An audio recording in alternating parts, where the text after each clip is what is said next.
Gary Lineker's Superstar Soccer was always going to be in direct competition with Ocean's Matchday 2, released in the same year of 1987, but this was Gremlin's latest big-name license.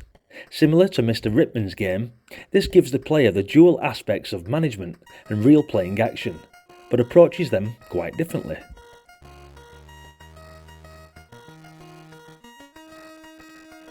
The game is structured into 4 divisions of 16 teams, with your team starting in the 4th, playing both league and cup games.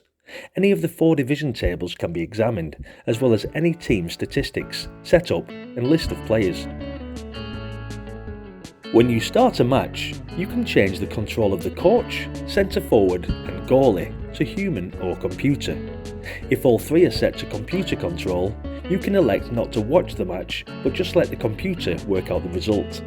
You can also pick team colours, set the speed of the timer from normal to 15 times faster for shorter games, and either practice or play league games. A funny story behind this game was that for months after purchasing Gary Lineker's Superstar Soccer, myself and my brother always had 2-player games playing with the teams Swansea and Halford.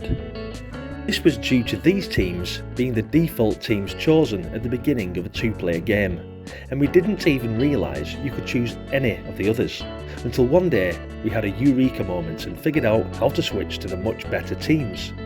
I think we held the fire button whilst moving the joystick up or down whilst hovering over the team name.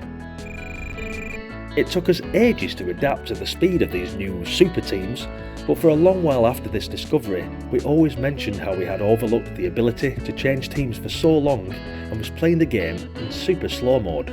Go! The downside to this game is that you only have one footballer to control for the whole match. The computer control player, and thus the camera, follows the action on the ball, which means that the player's centre can be a long way off screen. When the player has the ball, he can either pass by holding the joystick towards a player and tapping the button, or shoot by holding down the button.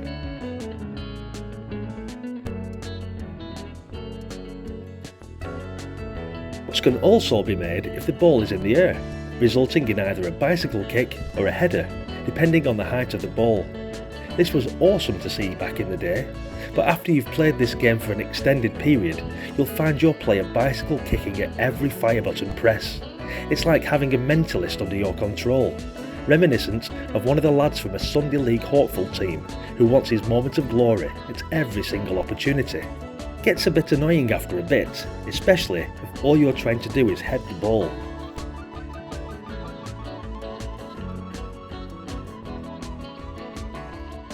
Whenever there is a break in play, such as a free kick or a goal, the coach can change team tactics for both defence and offence, making them either aggressive or passive. Substitutions can also be made using the 2 allowed to replace tired or injured players. Gary Lineker's Superstar Soccer was very playable and quite a fast game, which usually resulted in a lot of goals to keep the action exciting.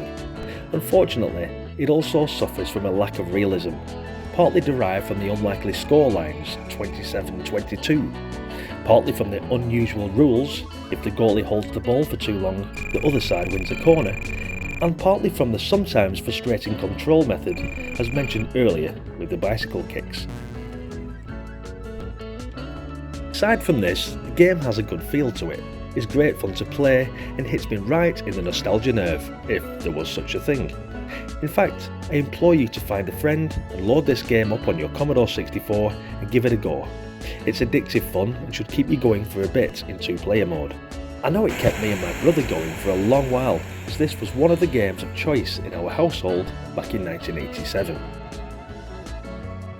Did you ever play this game? What did you think of it? Please hit the like button and let me know in the comments section, as I'd be interested to know if you loved or hated this game, or which was your go-to football game as a kid. Also, if you enjoy these classic Commodore titles and want to join me on this journey to revisit them, then please consider subscribing to the channel as I go back to my youth and dust off some gaming cobwebs. Stick around for more videos, and I hope to see you in the next one. Bye for now.